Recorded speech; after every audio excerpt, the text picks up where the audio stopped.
Good morning, Dubai. Welcome back to the Lovin Dubai show, where we go through the trending stories that everyone across the country and the world sometimes are talking about. Our top story for you today, the UAE welcomes the ceasefire between Iran and Israel. And Dubai cracks down on illegal apartment partitions. We're talking about Telegram founder Pavel Durov and his $13.9 billion fortune, and he's announced it's going to his 106 children. And the UAE man was jailed for paying a sorceress 30,000 dirhams to win back his wife. Wow. Love story or horror movie? We're not quite sure.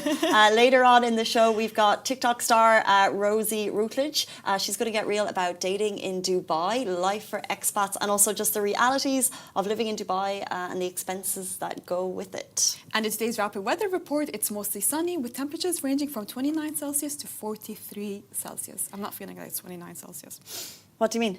I feel like it's 40. No, it's so much cooler. What do you mean it's so much cooler? We're having a dip. Are we? It's 29. The mornings, the last 2 days, there's been a cool breeze. It's bearable to walk outside your home and to your car, and that's it. There's been a cool breeze. This is the dip before the... July is the hottest Yeah, month so of if the you're not year. enjoying it right now, get yourself a personal fan, which I hear are all the rage these days. They actually work. You know, but with this heat, they don't work. That's the thing. Huh? With this heat, it doesn't work. Yeah. That's Let's be real. Blasting hot air. The heat just clings to you at this point. But I do feel like there's a dip. Okay, so wedding of the year is coming. I'm getting married. Congratulations, Casey. I'm so excited for you. But before that, the bigger wedding of the year is coming. But thank you. Okay, so Jeff Bezos, an Amazon founder, in case you didn't know, and Lauren Sanchez, his wife-to-be, former journalist, they're going to get married in Venice very shortly, around about now, we think. And they're having a wedding that costs 7 to 10 million, but there's a lot of controversy that surrounds it, so I'll just jump into it a little bit. We're going to see celebs like Kim Kardashian, Leonardo DiCaprio, they're all coming. Venues around the city. We might see Jeff Bezos' yacht come up to into Venice. But all the locals are saying, no, thank you. They don't want it. They don't want it? They don't want Jeff Bezos. The locals in Venice? Yeah. They don't want Jeff Bezos? Why? To the tune of this. If you can rent Venice for your wedding, you can pay more taxes. Ooh, okay. And the photo they've used makes him look like an evil genius in some way. Ah, it's because of the controversy. Okay, I get it. I've heard a lot of controversy about Amazon, about them not paying their employees, about escaping the taxes. But I don't know how accurate those are. But it's also about straining the city's infrastructure itself. And they think that it will just promote over-tourism. And Venice is having its own problems in terms of too many people. Yeah, that's an issue. I've been to Venice and it's very crowded. And it's going to get even now, the fact that we're talking about Venice, you were there recently. Yeah, I was there recently. And was it crowded? It was super crowded. Yeah. It was really crowded. But it's a beautiful city, but I think I understand what they mean in terms of renting the city. I wouldn't call it renting the city. Did he block? Well, they're going to have to close. So private jets are going to be coming in, strain on the environment. They're going to have to reserve water taxi areas for all these fancy people.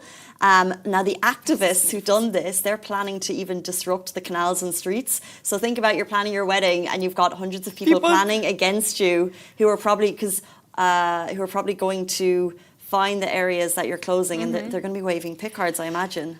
Listen, I think I'm against protesting when someone's wedding. This is someone's big day, okay? But I understand where people are coming from. But at the same time, I'm not really with his plan of blocking Venice and using it as a wedding venue for himself and his wives. Sorry. I mean, maybe she might have a long veil for you and your wife, okay? I don't think it's the best idea to rent out like a whole city to block people from walking in and to use it as a wedding venue. Like imagine I'm using Dubai as my wedding venue. But he's not closing it off to tourism. Okay, but still, like, they will still be blocked. They'll have securities. That'll be high security. And I think they want to use the cute little nice area of Venice. Yes, Not the other side of Venice. I didn't name the areas, but maybe you know them. Secolo Grande della Misericordia. Don't put me on the spot like that. That was my accent. I'm sorry, it could have been better.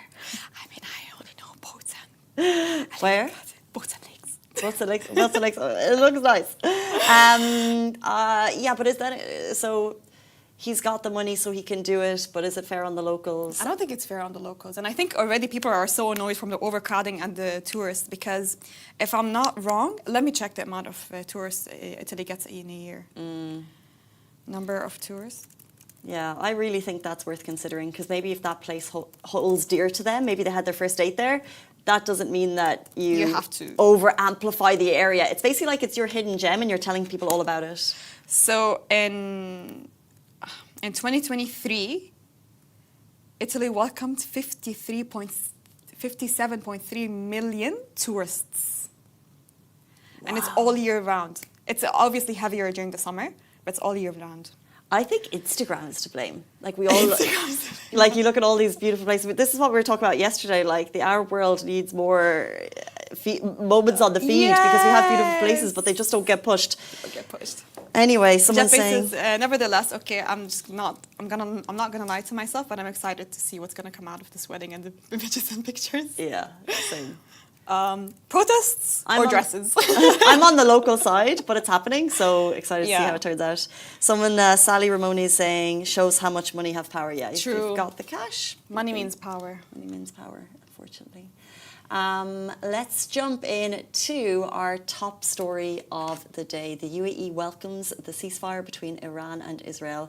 The United Arab Emirates has welcomed the announcement of a ceasefire, which now looks to be holding between the Islamic Republic of Iran and State of Israel, and expressed hope that this development will mark a step towards de-escalation and pave the way for an environment conducive to regional stability. And in a statement, the Ministry of Foreign Affairs, MOFA, commended the diplomatic efforts of the US President Donald Trump and the constructive role of His Highness Sheikh Tamim bin Hamad Al Thani, Emir of the State of Qatar, in facilitating the conclusion of this agreement. The UAE stressed the importance of continued effective coordination to prevent further escalation and to mitigate the humanitarian and security repercussions across the region. So what do we know as of now? The ceasefire between Iran and Israel appears to be holding, though it remains fragile. Both nations have acknowledged the truce brokered by US President Donald Trump, which took place on June 24th following 12 days of intense conflict.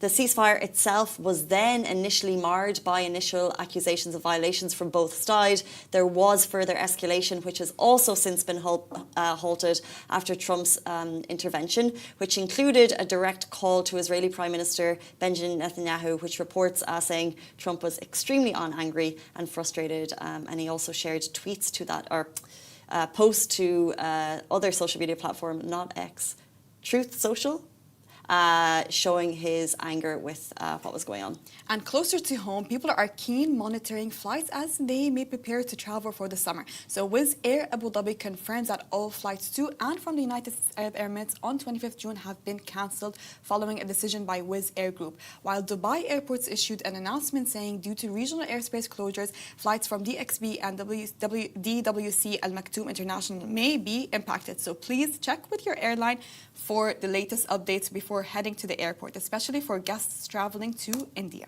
Which I thought was interesting. I know. Okay, I was a little bit confused when I saw that Wizz Air was closing on. Well, Wizz Air is not a local airline. Yeah, it's not a local airline. And it's a budget airline. And what we can maybe assume is with routes, with certain airspaces being closed for safety reasons, the routes are getting longer. So our flights are getting longer. So potentially the cost on fuel, maybe. That's just a suggestion. True. But we actually asked our audience if following the recent tensions, are you more likely to cancel your holidays and stay here this summer, considering we feel that we're in possibly one of the safest places? And majority of people said yes, staying right here. The people around me are all, they still want to have their summer plans this year. They still want to travel. I still want to travel to Jordan. So I was happy when I heard that news. I'm like, oh, there's the escalation. Which news specifically? The ceasefire agreement. which means flights will be back up, hopefully. Well, most flights are running now, but they're just, especially from local airlines, are all running, but with delays. As they said yesterday, DXB, get there early, especially so many people are travelling the next few days. Schools are ending. Schools are ending. The roads are clear. The roads are getting more clear. I think there's a few days now when it's a bit of a grey area for schools and kids. It's like, are we going? Because the younger kids are finished or the older kids are finished, so it's a quieter time. I feel like the road traffic is like lighter nowadays, and it just feels so good because I'm reaching my house earlier. Makes such a difference. Well, enjoy that now. I'll enjoy it for the next 2 months. Unless before they start school again. Unless you get your trip to Jordan. I will get my trip to Jordan. Okay, good. 100% I'll get my trip to Jordan. So you're on the still planning to travel? Still planning to travel. Yeah, me too. If you check our WhatsApp poll and you would like to join the conversation on WhatsApp, over 1,000 people said staying right here. Whether or not they'd booked a holiday though, TBC. Some people are still going because of non-refundable hotel bookings. Yes. Right? And some people are undecided and they're going to see how it plays out. I know certain people who've cancelled their trips because of what's happened in the last few days. I think a lot of people cancelled, but maybe they just want to postpone it for now. Maybe postpone it till the end of July, postpone it till August. Yeah. Hopefully things will make sense. Let's jump in to our next story. So Dubai cracks down on illegal apartment partitions. So Dubai is stepping up its enforcement against illegal housing partitions and overcrowded accommodations. So with eviction videos now going viral online, these partitions, which are unauthorized divisions of residential units, are often built without proper approval, creating a serious fire and safety risk by blocking ventilations and emergency exits. These would also contribute to overcrowding, and then with that, it brings, hygiene issues, noise issues, and also health concerns.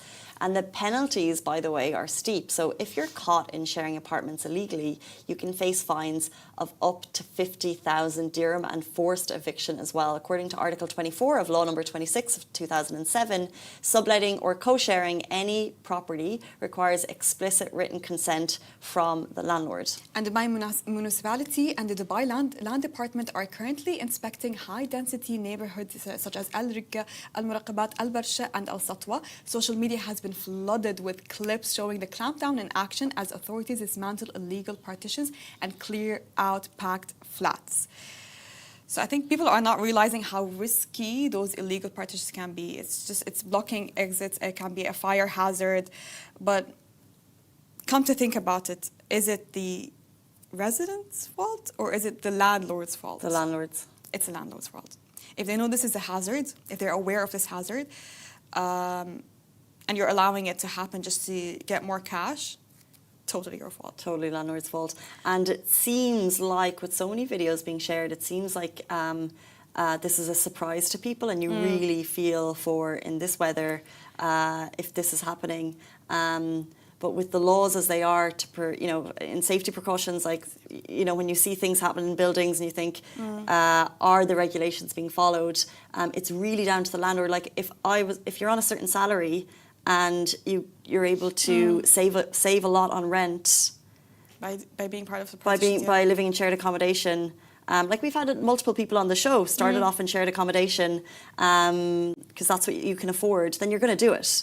But I really know, I knew someone who lived in shared accommodation and they knew the owner of the accommodation well, and it's a money-making racket. A money-making thing, yeah. Landlords are really profiting off people and not thinking about the living environment, not thinking about the hygiene, not thinking about how many shared accommodations in one building will really damage the building because the building doesn't have the infrastructure for it. You feel for the people that are evicted because a lot of videos that emerge, people that are worrying, is like where are they going to go next? And this is where they lived for the past 3 years, for the past few years. Gosh. But at the same time, it's not entirely their fault. You feel for them, you sympathize for them, but the overcrowdedness in certain areas, the landlords are not thinking about the maximum amount of numbers that you can have in one shared room. It's, let aside its hygiene or overcrowdedness, but at the same time, it's not ethical. It's not really ethical to have multiple people living in one room. Yeah, right. But I'm sure the Dubai police are in on it to help those people maybe find different accommodations. They're not going to leave them hanging like that or in the streets. But I think it's really necessary in terms of safety because, God forbid, but at the same time, we've heard fire stories happening. If this is blocking exits, if this is a fire hazard, might be a bigger issue than just money-making or like overcrowdedness. Yeah, you're so right.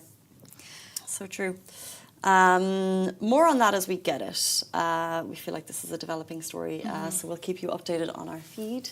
Let's jump in to our next story of the day. Pavel Durov is leaving his $13 billion fortune to his 106 kids. So Pavel Durov, who actually has Dubai citizenship, he's also the founder of Telegram. He is worth approximately $13.9 billion. And he told Le Point magazine that he's got 106 kids and they will inherit his fortune. But however, it won't be until like 30 years from now, and it's all in his will. So he said that for now, he wants his children to live like normal people and not rely on wealth. He zoned in on the importance of self-reliance and creativity over financial dependence. So a little bit of background to this story. The 40-year-old said he had 6 children conceived naturally with 3 partners.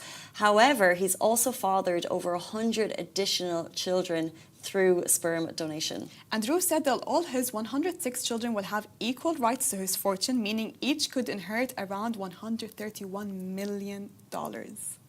So interesting. So interesting. So interesting. So, like, where to start?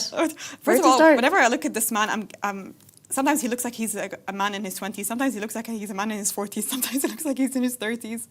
I can't tell. I know he's 40. Oh, is he 40? I think he's the perfect picture of someone who has devoted his life to discipline health, 100%. Longevity. Like if you see the photos on his Instagram, check it out. Like he's clearly a perfectionist, I would say. Yeah. And he started one of the biggest social media apps in the world, Telegram. He's based in Dubai. He loves the city for all of the benefits that it brings. And then on the side, he's got 6 biological kids. He's 100 through sperm donation, which I think is amazing. It's crazy. I have so many questions for him, by the way, especially when it comes to his kids. Do you see each and every one of them? Does he meet them? I would imagine like 6 children maybe. Imagine, yeah, I'm sure he'd see the 6. We don't know, but imagine all of the, like if someone is watching could give us some details on it. But if you are going down that route, for example, if I can't conceive, for example, I might go down that route, and then there would be certain rules in place as to like any contact or maybe contact when you're 18. Imagine if at the age of 18, you find out.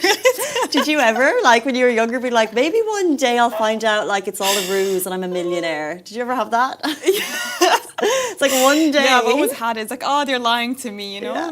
They're just teaching me discipline. Yeah. We're actually rich in real life.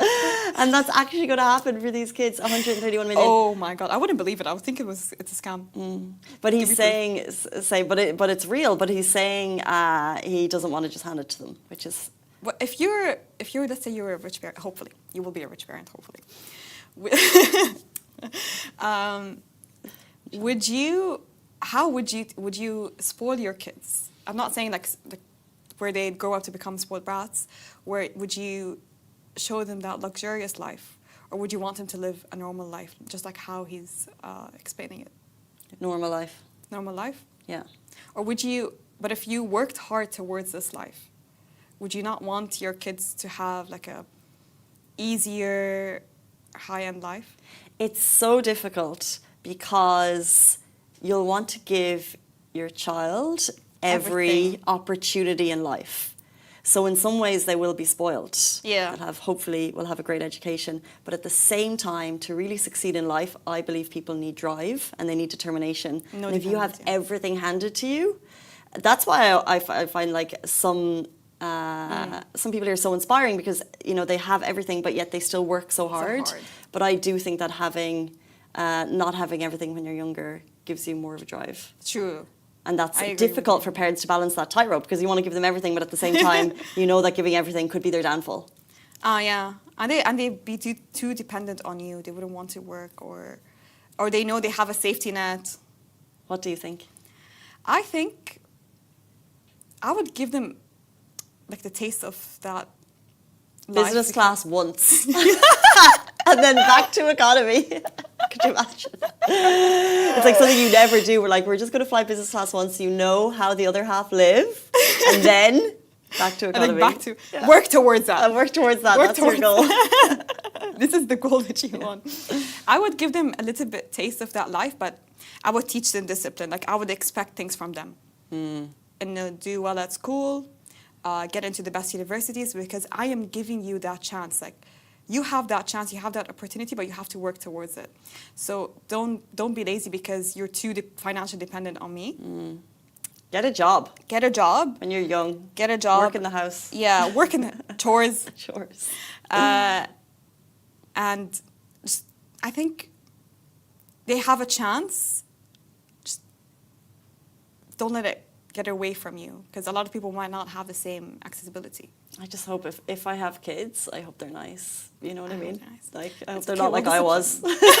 They're not brats. Time is running away from us this morning. It's 8:51. Let's jump into our next story. UAE man has been jailed for paying sorcerers 30,000 dirham to win back his wife. So a man in Fujairah has been sentenced to 6 months in jail and had personal digital materials confiscated after paying 30,000 dirhams to multiple spiritual healers in an attempt to use black magic to win back his estranged wife.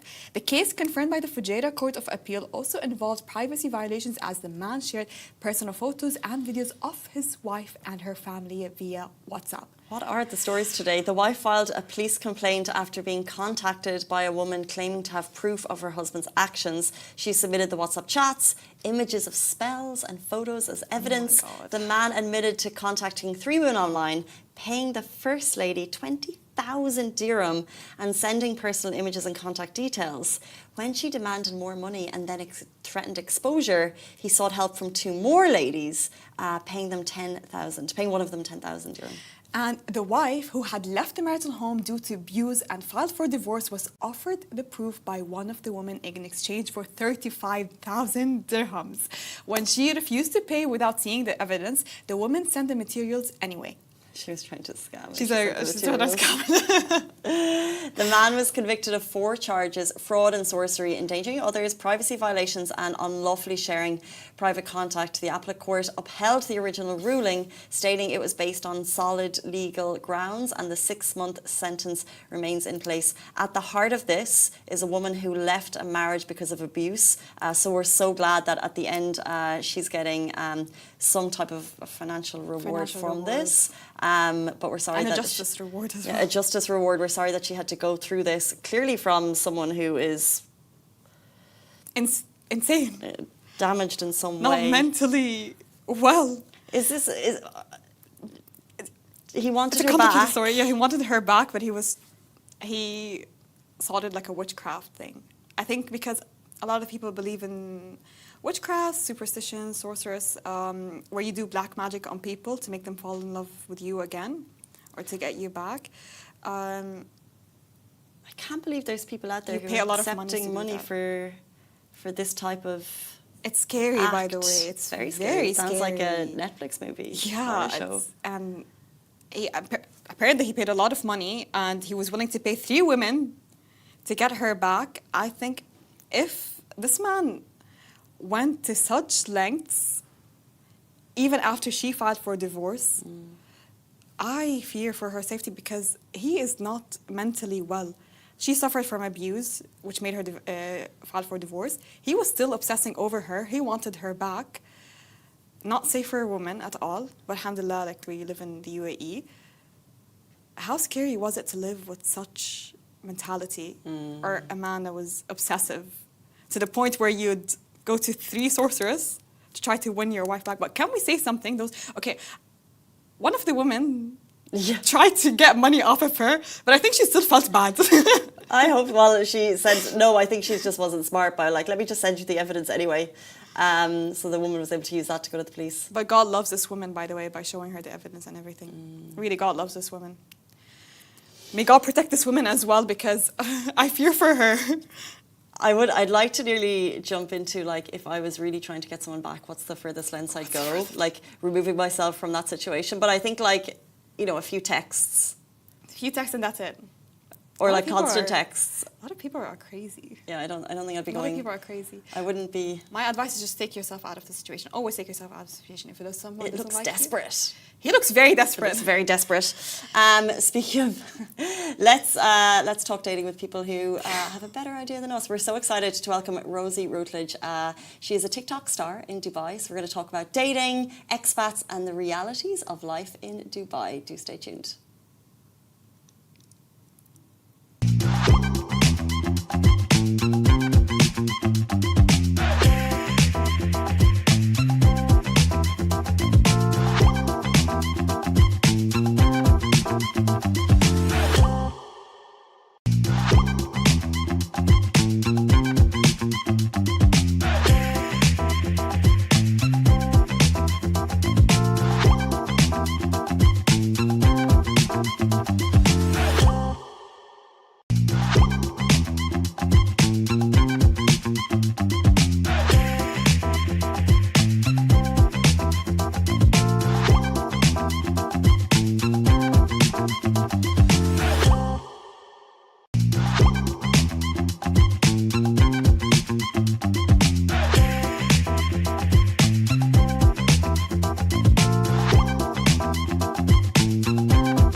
Hey guys, welcome back to the Lovin Dubai show. Today's guest is Rosie Routledge, your go-to girl for all things Dubai life, from sharing the real side of dating in the city to guiding expat life to keeping it honest and totally relatable. Rosie's content is the guide you didn't know you needed. Welcome to the show. Thank you. Thank you so much for being here. Thank you. Thanks so much for having me. I'm so excited. So for people who don't know who Rosie is and what your type of content is, can you describe what it is? Yeah, so I feel like my content is quite real and raw. I do make a lot of content about dating in Dubai, lots of things just about life in general in Dubai, what to do, places to go, affordable things to do, bougie things to do. Nice. So yeah, just giving an insight into living in Dubai. All the important things that we need. Yes. But give us an insight about you. Like, when did you move to Dubai? Are you an OG or is it more of a recent thing? No, I'm not an OG. I've been here a year now. I'm from near Manchester back home, very small town, so quite the contrast coming here. But yeah, I came, originally I started doing real estate, which I feel like most people do when they come here. That didn't work out.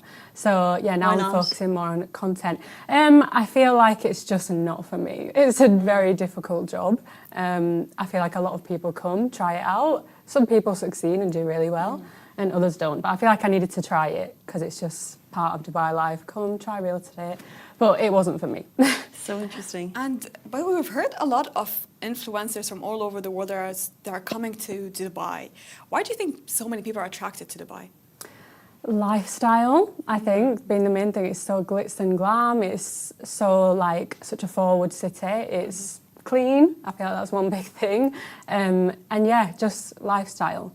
But I think a lot of that is not actually the reality here. I mean, it is, but there's definitely like two sides of Dubai, I think, yeah. Which is what I'm kind of trying to show now, the other side of Dubai, that you don't have to be in a Lamborghini, you don't have to do this, you can go to Kite Beach, do a nice walk, there's other things you can do here, yeah. And did you know that before you moved? Well, I've been here on holiday a lot before I moved, but I think living here and being on holiday are two very different things, which people did tell me before I moved here, but I think, yeah, coming on holiday, you see that side, the luxury side, the nice restaurants, bars, everything. And then when you live here, obviously day to day is just quite mundane and boring. So I feel like that can be like quite challenging as well to change and be like, oh, normal life here is just normal life anyway, really. But it's what you make it, isn't it? But I have to ask, what was your biggest cultural shock, if you had any, here in Dubai? I don't really feel like I have, to be honest. I feel like Dubai feels very, very much like home. There's a lot of British expats here. So, yeah, I don't think I've really felt that much, to be honest. Yeah. And if there's someone watching now who's thinking of moving, potentially taking on a real estate job, what's one piece of advice you would give them? Do your research for sure, and just come have fun with it. I feel like you need to give it at least 3 months. That would be my rule of thumb, because obviously moving to a new place, it's scary, and you need time to settle, meet new friends, blah, blah, blah. So yeah, just take it as it comes, yeah. We often hear that newcomers here in Dubai, they'd say that once they come in Dubai, if they didn't grow up here, they didn't have their education here, they'd feel a bit lonely. Was that the case for you? Yes, yeah. I think Dubai and any city in the world, a big city, can be quite lonely. But again, I think you've really got to put yourself out there. That's one thing. You can't, if you just stay at home, you're not going to make any friends. Same with dating. If you just stay at home, you're not going to meet anyone. You have to put yourself out there, go and make new friends, meet new people. So yeah, that's what I'm trying to do now. I feel like I've been here a year now and I'm still feeling that. So, and I think actually after a year, I was quite down when I got to a year and I wasn't expecting that. And I think you kind of have these like expectations of what you should have done by a year, or it's quite a milestone. So yeah, I still feel that now. I think you really do have to put yourself out there. And it's a continuous thing, I would say, because people keep leaving as well. Yeah, people come and people go. Yeah, that's the thing. Yeah, literally, it's so hard. Do you think having a big presence online makes it easier or harder to make friends? It makes it, well, I don't know, probably a little bit of both, because I feel like online people will have this like perception of you that might not necessarily be the real you. So I think it depends on the people that you're meeting, but definitely it's good for networking, yeah, and just interacting with new people. Like I'll go out and people say to me, oh, you're that girl on TikTok, and I'm like, oh. But I feel like your videos, they must reach the right kind of audience for the right people to see you, so yeah. It's true. We all find the dating in Dubai content. Yeah, that's the one that seems to do the all over best. everyone's For You page, dating in Dubai content. But you started a specific series. It's called Broken Dubai. Yes. Okay, so we're going to have to ask you from the expert herself. Yes. What's your go-to budget spot and hack here in Dubai? Oh God, you're putting me under pressure now. Well, I don't know, to be honest, because I've just kind of started it. I'm still doing my research. I'm trying to find affordable things to do. I've kind of done like quite a few, but I feel like the more I go, it's probably going to get harder to find things because I've done it all. But I feel like in the summer, there's lots of things now that I've been researching where you can go and get good deals and stuff. A lot of people say like, this shouldn't be in this series because the price is not fair, but I guess it's subjective. But I'm trying to think of things that are like 100 dirham and less that people can do. But yeah, it wouldn't include going out to the bougie bars. I don't think that's really an option, but you know, activities, there are things you can do. It's obviously harder in the summer, I think, because things are indoors, so you would have to pay, but in the winter, there's lots of things you can do that are free. We've been just saying like summer here is it's a bit boring. There isn't much to do. But Yeah. I think we can find indoor hacks and indoor activities. Yeah, yeah, again, comes back to it is what you make it. So yeah, more time indoors in the summer, I think. Speaking of what you make it, we've touched on dating, so let's dive a little bit deeper. You have a series called Dating in Dubai. Do you think, after you're living here, it is easy to meet the one in Dubai?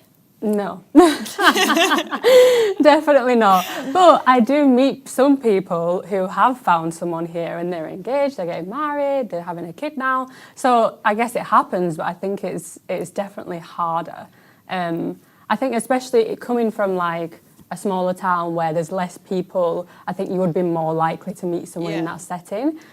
People come here and there's so many like attractive people, there's so much to see, and I think people just get lost in it all, and no one wants anything serious, so I think it's definitely harder to find. So what do you think is the biggest red flag?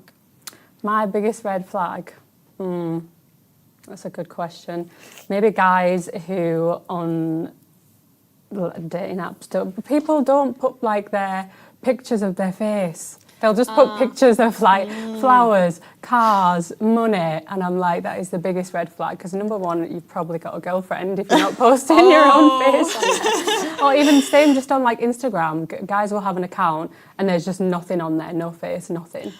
So I think that's the biggest tell. Yeah, oh my You've God, clearly got something. How can you meet someone and not even know what they look like? You know? Yeah, it is scary. And this reminds me of something. Do you remember that Facebook page? What was it called? Who's that guy anyway? Or are you dating my dating the boyfriend? same guy? Are we dating the same guy? Yes, yeah, there's a lot going on in that group. But they have them everywhere, every city. But I think it's a really good thing that, because... Yeah. But I mean, I had to log off of that because I feel like it's not good for your mentals. Yeah, because then you just... If that's all you're taking in, you just think everyone's bad. So... trying not to do that so much now. Honestly, very same. I got out of those groups because I was like, it's giving me trust issues. Yeah, literally, seriously. yeah. And you hear all these crazy stories and it's like, oh my God, I'm going to be single for the rest of my life. So those stories, if you haven't seen them, they're a bit on the more infidelity, but you also share stories that are kind of more lighthearted about dating. For example, the one, you basically got car catfished. Yes, yeah. Can we talk about that? Yeah, sure. I mean, I feel like that video did really well because I feel like a lot of people wanted to trash me and say like, oh, well, I'm just looking for money, blah, blah, blah, which I get it, fair enough. But I feel like in a place like Dubai, it's very give and take. That's what I feel, you know. Men want women for their looks and women want men for their money. I feel like that is the top and bottom of it. But anyway, I went on the date regardless. And I'm not that kind of person. I could have just left, you know, but...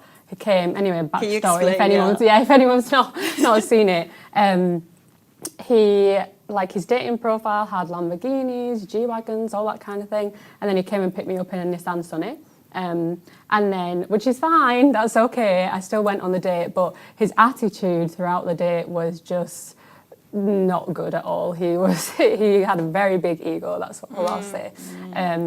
And yeah, it was probably the worst day of my life. So I probably shouldn't have gone in the first place, to be honest. But yeah. Tell me about the comments, because I don't think it's like a gold digger thing or something to, if someone presents a certain type of image, that's what you're doing with your photos, to turn up in a different image. It's a regardless of what it is. Yeah. So I'm on your side, 100%. Yeah. You're pretending to be someone you're not. Exactly. So it's a lie. It's a red flag. And what's the point in that? Because then as soon as you go, you're going to know that that's not real. So it's the same thing if I like edited my pictures to the highest degree and then went and looked nothing like my photos, I'm sure he would have something to say. Yeah. With the types of comments you get on your videos, because they're hitting 1 million views or something, like... does it make you nervous about sharing like another story and another story? Yeah, it does for sure. I feel like I'm more like careful, I guess. Like I think about the content a bit more now. But it's frustrating because those are the ones that do the best, the ones that are more gossipy and people love to kind of jump on. And I feel like sometimes the ones that do well, it's like the way I thought of it, it's like perceived completely different. And then that's when people really start jumping on it. But I mean, I can't complain because then they do really well. So, but how are the comment section like? Do you get attacked? Do you get supporters? Do you get backlash? Yes, I get a lot of that. Is it from a specific gender or is it? More men, I would say, to be fair. Yeah, I get all kinds of things, comments on the way I look, blah, blah, blah, but yeah. And it depends on the day. Like most of the time I brush it off, but there's been a couple of times when it's been my time of the month, you know, and it's got to me. Because it does sometimes, like there's like hundreds and hundreds of people saying stuff, but then it's like I am putting myself out there, so they're you've trolls, got to take that's it. what they do. Yeah, and they would never say it to your face. Exactly. So. Yeah, they will never. Never. Have you ever deleted a video? No, not yet. I've maybe thought about it, but I haven't, no.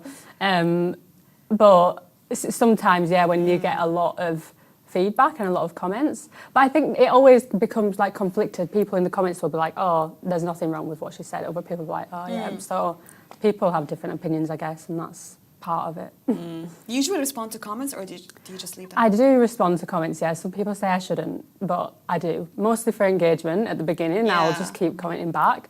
And then it gets to a certain point and I'm like, okay, I don't need to reply to anyone now. Because then other people start arguing in my comments with each other. So I'm like, okay, I'm done now.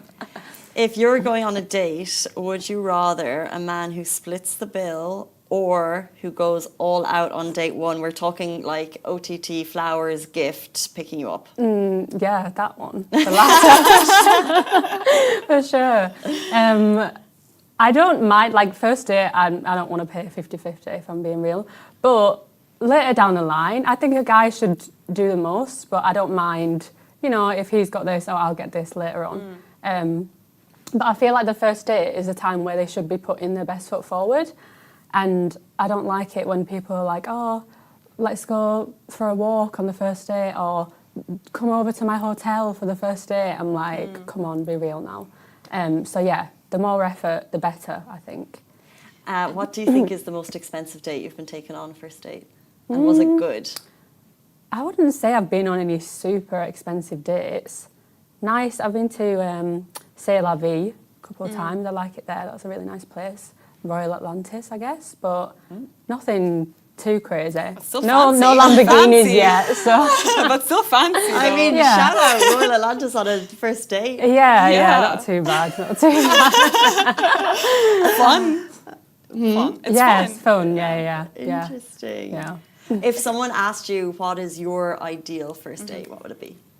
It would be something like that. Nice dinner. Yeah. Yes. Because I feel like a lot of people say, oh, let's go and do an activity for a first date. But for me, I feel like if we can't sit across from each other and have a chat for a couple of hours, then what's the point? Because I feel like people go to, you know, activities, cinema, just kind of to make it less awkward. Yeah.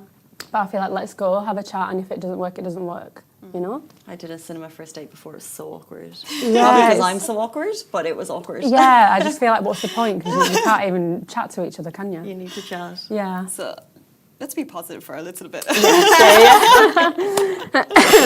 What do you think is the biggest green flag in the city? Green flag in the city, the safety. It's got to be the safety, I think. Every time I go back home, and the cleanliness again. I just think Dubai in general, you get used to this like standard of living that's just insane, and it's never going to be matched anywhere else. Everyone's so friendly. Clean, neat, tidy. You can leave your front door open and nothing's going to happen. You just can't get that anywhere else, can you? And I think another really good green flag, this place motivates you to do so well. I feel like back home, everyone's just out partying every weekend and you're living for the weekend and then they go back to work sad and depressed. I feel like here there's very much, the 5 a.m. run club. I mean, I'm not a member of that, I'm not going to lie. Maybe someday. But, there's like the health and wellness is like a really big thing here, which you can kind of tap into both lifestyles, but it seems to be like a really big thing. I think people just see this lifestyle, nice cars, good jobs, and it makes you want that as well. So it makes you work harder. So, I think it's a really good place to be. And you're full-time social media? Yes, we're getting there, Amazing. So, I mean, you've kind of lived the dream. You came to Dubai a year ago, working real estate, and now you're TikTok, Instagram, huge accounts, and you're full-time. For someone wanting to do the same thing, like, should they go down the TikTok route, go down the Instagram route? Like, what would you tell them if they want to take their first step into social media? TikTok is the way to go. It really is. I mean, now I've started posting more on Instagram and I am getting there, but if you want faster growth, TikTok is the way to go. And it wasn't even in my plan. I just made a video when I was moving apartments and it did really well. So then I was just like, off the back of that, okay, let me make another video. And then, yeah, started growing like that. How can you earn money, a living from TikTok? No, from collaborations, yeah, but not from actual TikToks here, which is frustrating because I know back home you can get like the creator fund. But it is what it is. I'd rather be here in the sunshine than back home. So, yeah. So, what is what's on your vision board for the next year? I don't really know. I'm just going with the flow to keep growing, obviously. I have lots of different ideas of like content, series and stuff that I want to do. Nice. But yeah, just keep growing, keep meeting people, keep networking. I feel like networking is a very big thing in Dubai. So the more people you know, the more knowledge you have, and yeah, see where things take me. Well, the very best of luck to you. Before you you. leave us, can you play a little game with us called Pop the Balloon? Yes, of course. Yeah, let's do it. Okay, so we're going to give you some balloons. This is like the dating show thing. Kind of, we're going to say like things about guys, and if you think it's icky, you'll pop the balloon. Okay. Okay, so There'll be a few then, I'm sure. well, we've got 4 balloons. Okay, yeah. We need more. The popper. Okay, so Thank you. pop the balloon if with Rosie, Routledge. They go to brunch every weekend. Every weekend is a lot. Yeah. Yeah, I agree. And I've seen the way that they move in there, so yeah. Get it. Next one. Okay, so next one, if they're very active on Instagram and Snapchat. Snapchat, yeah. Snapchat is a deal breaker for a Yeah, lot of people. I feel like why have you got Snapchat if you're like a 35-year-old man? Yeah. Clearly, you're just using that to talk to girls. It's easier to hide conversations on Yeah, Snapchat. yeah. So it is a deal breaker for a lot of people. Did you know about that thing on WhatsApp now where you can like hide the conversation?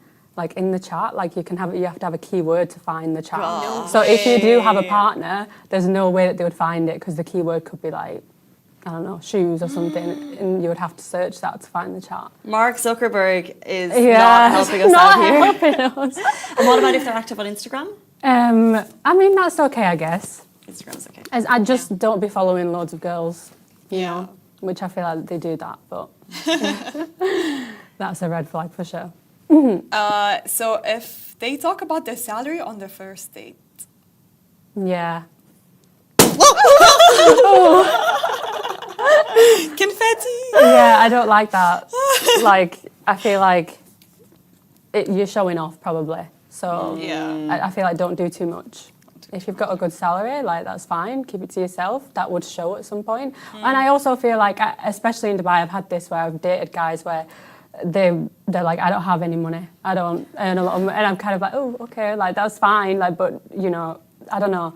Maybe they feel like girls are just there for that reason, which is fair. But I feel like, you know, again, put your best foot forward. You don't need to come on a date and be like, I don't have this, or say that you do have this, you know, just leave it. I know someone, I won't say my friend, I know someone who's married Yeah. and she doesn't know her partner's salary. Really? Really? Yeah, so when do you think is an okay time, or is it a right Well, thing to bring money to the Yeah, table? I don't know actually, because do you need to know their salary? I don't know. If you're married, I think you need to Well, know. yeah, okay, if you're married, yeah, fair enough, fair enough. I don't know, but I would probably feel awkward like asking someone. Maybe if you were getting to that point, say, oh yeah, we never discussed that. But I wouldn't just be like, oh, how much do you earn? You know? Yeah. Yeah, I don't know. I think Tricky it one. comes up naturally. Yeah, It's not probably, natural, yeah. like, when it's- I've never got that far. Serious. So last one, if they're into crypto. No, I don't think that's a red flag. Yeah. People make good money doing that. So Yeah.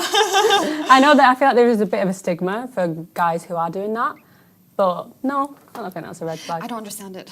I don't understand it. Just I'd don't love to talk to me understand about it. Do whatever you want to do, but don't talk to me about it. Yeah, yeah. I would love to know how to do it.